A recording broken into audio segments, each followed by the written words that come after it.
Already said we're not expecting the Italians to come to top form quite yet. Now, here's a man who's won himself 41 World Cups already, a substantial amount more than anyone else. And Biondelli, well, when he's on his best form, he is unbeatable. And last season, it was the first two races where he looked to be unbeatable and opened up huge margins over the likes of Mika Müller, his nearest rival last year in the early part of the season. And I don't think there's much doubt that Biondelli's name will be on the screen with the number 1 attached to it at some stage during today's race. Remember, split times at 1.8 and 6.1. And then a big climb after 6.1. Per Olofsson, the big hope for Sweden in years to come. I think they thought that he was going to make an impression last year, but his progress has been steady, impressive, but not outstanding as yet. Olofsson, though, looking very good in the trials, the best of the Swedes, and certainly he's the man that Sweden are looking to bring them back to the big names in the Nordic world. 82 is Michael Botvinov in the Russian colours, formerly in the Austrian colours, I should say, formerly of Russia. And it's taken him so long to get this nationality problem sorted out.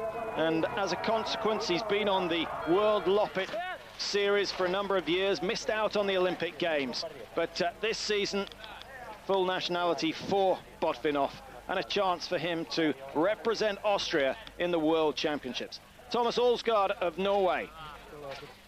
Remember, World Cup winner last year, Olympic champion in the pursuit race, and Olsgaard looking to match that time of 4:26 of Stefan Kuntz, the new leader at the 1.8. But Olsgaard won't be too concerned about that. He'll be looking to be under 4:30 and keep himself in with a shout. He's outside the leader's time. You can see that already the top 15 have come and gone, and Olsgaard finds himself in 19th place. So maybe the lack of training has had some sort of effect, but only a matter of 5 seconds separate the top 20 in the early stages. Olsgaard will make his move later on, but he'll be looking forward to the first of the classical races. This, his first skating test of the season. Matthias Fredriksson. Fredriksson from Horganus, skis for the Horganus Ski Club from near to Östersund. 25 years of age, so by Nordic skiers' standards, that's relatively young. He's got a few years left yet before he can consider himself to be at his peak. Andreas Schlutter.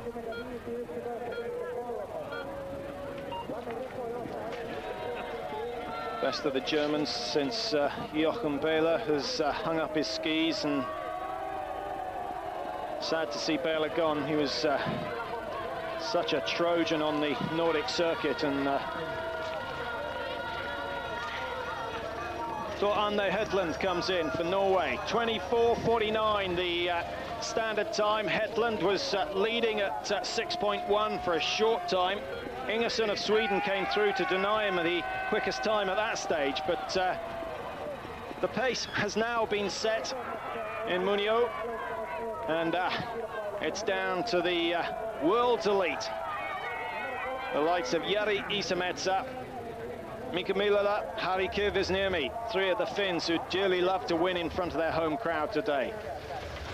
Magnus Ingersson, man who was leading the last time we had a check at 6.1, 24:27 his time at the moment. He should be well inside Tor Arne Hetland of Norway. So this is an impressive run by Ingersson, and is this the first sign of things to come for the Swedes? Well, let's hope so. 24:40, the time has been set, and that is very impressive indeed.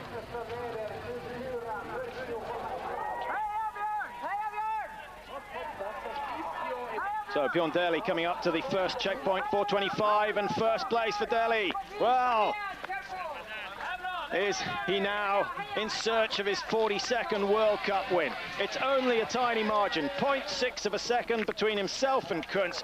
but when Bjorn Daly's name is at the top of the leaderboard, everyone else shakes in their ski boots. It's really a phenomenon that he is so good at this stage in the season. Daly, the best of the Norwegians in the trials, has set a time of 4:26, but Per Olofsson, the up-and-coming Swede, has denied him that lead already. 4:25.4. Per Olofsson is hot on the heels of Bjorn Daly, and what a start number to have. Olofsson chasing the great Norwegian, and this will raise the spirits of all Swedish cross-country fans. It's been so long since we've seen the Swedes at the top of the leaderboard, and maybe this is the year that it's all going to happen for them. Buchter of the Czech Republic.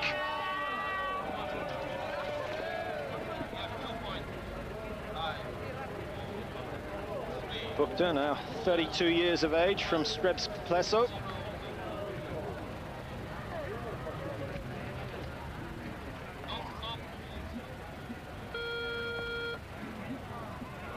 So Buchter underway. We turn to Pietro Pillacotra of Italy, the last of the Italians to start, and indeed we only have two more starters in this men's 10-kilometer freestyle. Mika Milala, perhaps he is the man who can take victory here today. Certainly he'll have the flag-waving support of the many fans who are out in the woods, and Milala, who's been taking his training very seriously indeed, the Olympic 30-kilometer champion, looking to improve on his fourth position in the World Cup last year.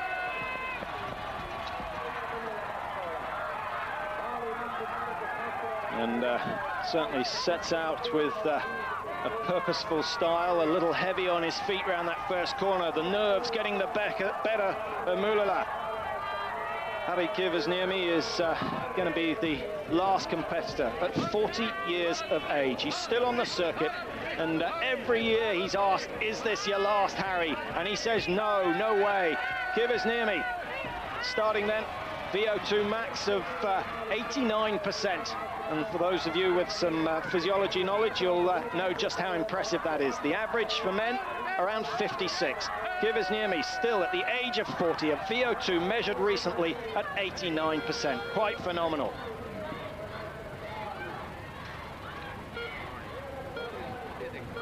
Krista Sorgaard of Norway.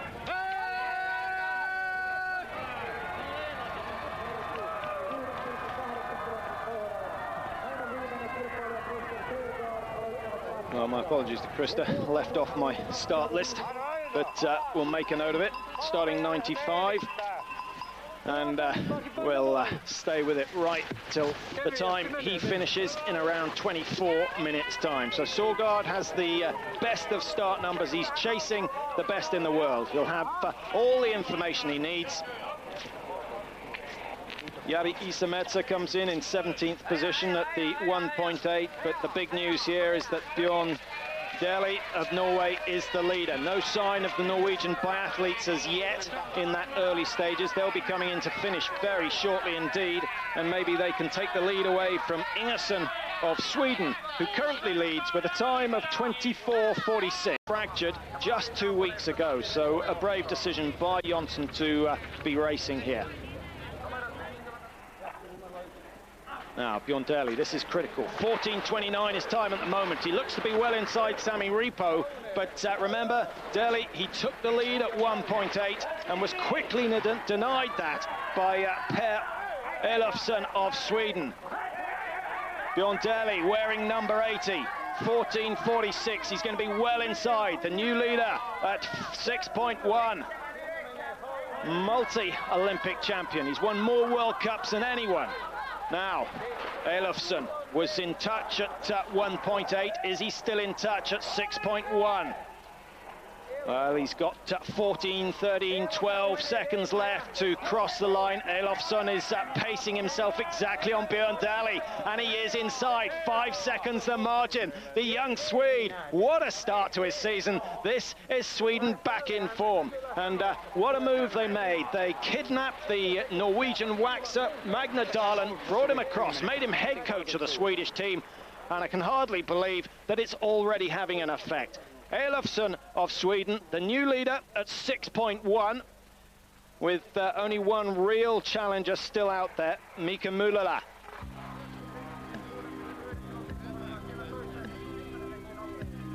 Well, he was tipped for the top last year.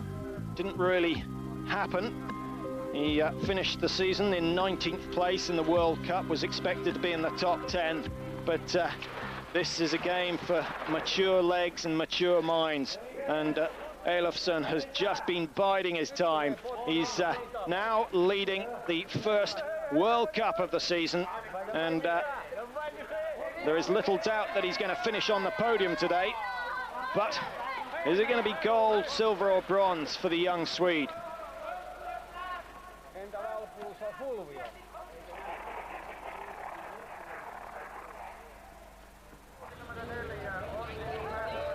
Sergei Krianin coming into the finish arena, 24:40, the time for second place for Magnusson.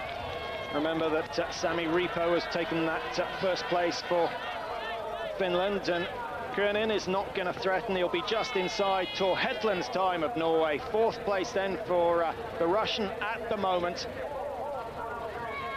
And perhaps he's secured himself a few World Cup points. The top 30, all winning points.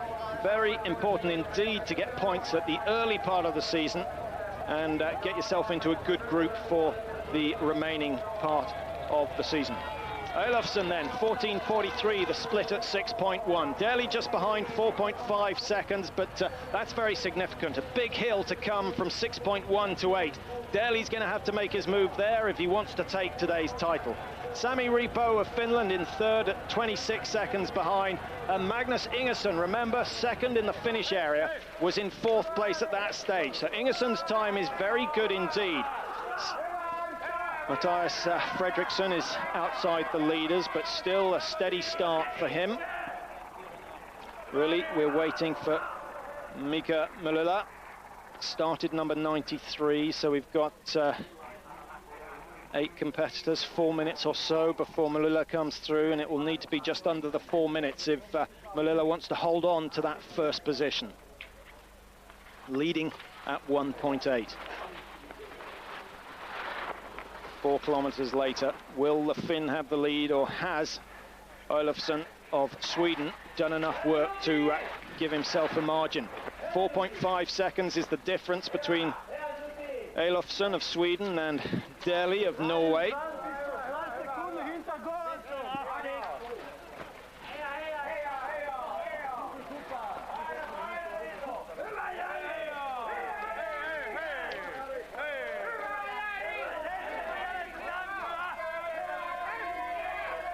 '87 is Ari Isemetsä, very popular with the Finnish crowds. 15:16 is his time, top 5 at the moment, and Isemetsä heading towards a top 10 finish, and that's a very healthy start by his standards. Finished 7th in the overall rankings last season. That includes the Olympic Games, and he knows exactly how to pace himself. 5 more to come through that 6.1 stage. Still Elofsson of Sweden, who has the lead from Daly. Repo in third. Fredriksson making it 2 Swedes in the top 5. Magnus Ingersson making it 3 Swedes in the top 7. What a transformation. Christian Scheldal down in 13th place. Not the most impressive. Thomas Alsgaard, World Cup winner from last year, down in 19th at the moment. Now, this is the number we're looking for, 93, Mika Mulala, leading at 1.8. And it's going to be interesting to see, can he match the pace of Elofsson, who looked to be going so well indeed, taking 5 seconds off Bjorn Daly. And 15:08 is the time. Mulala, he started too fast. He's already losing out to the 2 leaders. And it's Elofsson of Sweden who has the advantage. Bjorn Daly in second at 6.1. And Mulala, who was leading in the early stages, has dropped down to third. So it's going to take an enormous effort from Mulala over the 6 to 8 kilometer stage, the final hill in this race, if he wants to win in front of his home crowd. Elofsson, though, will have certainly scented that something special is happening. He'll know that he now has the best opportunity he's ever had to win a World Cup. And what an opener to the season that would be.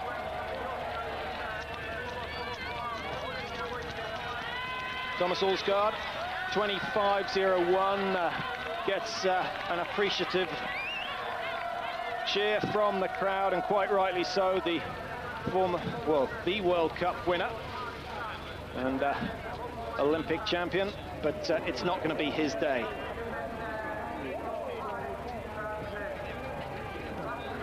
So Bjorn Dæhlie, this is where the race has been won and lost. Dæhlie's done all the work. He's closing in on the finishing marker of this 10-kilometer race. Second place at 6.1. He was in third at 1.8. Has Dæhlie managed to do enough to move one more step up the ladder? Is he going to take his 42nd World Cup win? Or will the man chasing him, hot on his heels, Per Olofsson? He seems so composed for a young man. He's got the perfect start number right behind his main rival, and Elofsson looks to be the likely victor of these two. Very tight indeed. 4.6 seconds was the margin at the 6.1 kilometer stage, and with just 100 meters or so to go, Dæhlie has no more time to do the work. Well, he's in front, but he knows what he's got to do. 23.45, and as usual, Dæhlie looks a little unsteady on the downhill sections. 23.50, they're going to be so far inside the leading time, it's almost unbelievable. Just over the 24-minute mark for Bjorn Dæhlie, but it's seconds that count, it's not minutes. 24.04, the new leading time for Bjorn Dæhlie, as the crowd now turn their heads to Per Olofsson. He's picked up time, he's picked up more time. This is phenomenal. The victor here in Mourinho, 23.48. He's taken a huge margin over the multi-Olympic champion. Elofsson doesn't even afford himself a smile. Does he know that he is the likely winner here in the first World Cup of the season? A brilliant performance, a new star is born for Sweden, and let's hope that brings the whole nation back up to the top of the cross-country world. What a phenomenon.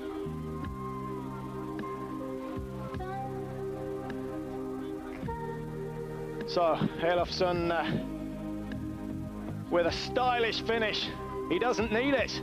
He's so far ahead of Bjorn Dæhlie, it's almost unbelievable. Well, taken full advantage of his start number. Last year, they told us that he was going to be the new man, he was going to be the new Gunde Svan, and that puts a lot of responsibility on anyone's shoulders. But, well, is he going to take the crown away from Bjorn Dæhlie? Dæhlie denied his 42nd win. Elofsson getting his first.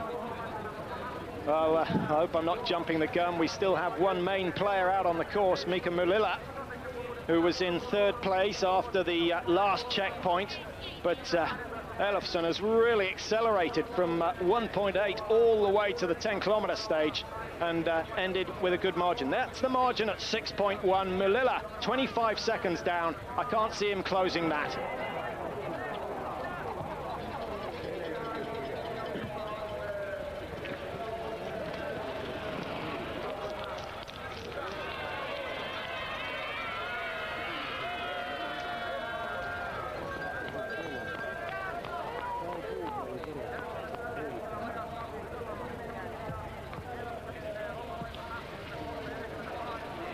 Mattias Fredriksson of Sweden coming in, 23.46 is the time at the moment, so he's missed out on top place, and he's not going to catch Bjorn Dæhlie either. He's got another 30 seconds or so to go, but we'll be looking for a top 15. He was in the top 15 certainly at the 6.1 kilometer stage, and 3 Swedes all in the top 7, so they're having a good day. There is no doubt about that, and Magne Darlund, the new Swedish coach, will take an enormous pat on the back. Looking through the stats just to see when the Swedes last won, but it's so long ago I don't think it's even in the book. Mattias Fredriksson, 24.25, and well, he's going to be just inside Sami Ripo of Finland to take fourth place. In fact, he misses that by 0.1. So fourth place then for Fredriksson, ahead of his teammate Ingersson. But that really is an impressive bunching of Swedes. Is this a sign of things to come, or have they focused their training on these first World Cups? There's little doubt that the highly critical press in Sweden will have to change their tack now, and the funds will no doubt start pouring in. They realise that they're back with a vengeance. The days of Svan and Vasberg are about to be relived. Per Olofsson leads the way for Sweden as Ari Isemetsä comes in for his final 100-meter sprint to the finish line. 24:19. He's way down outside the leader's time. 23:48 is Olofsson's time. So Isemetsä is going to be around a minute behind, but still a top 5 finish on the cards. 24:39.9 for the Finn, and 5th place at the moment.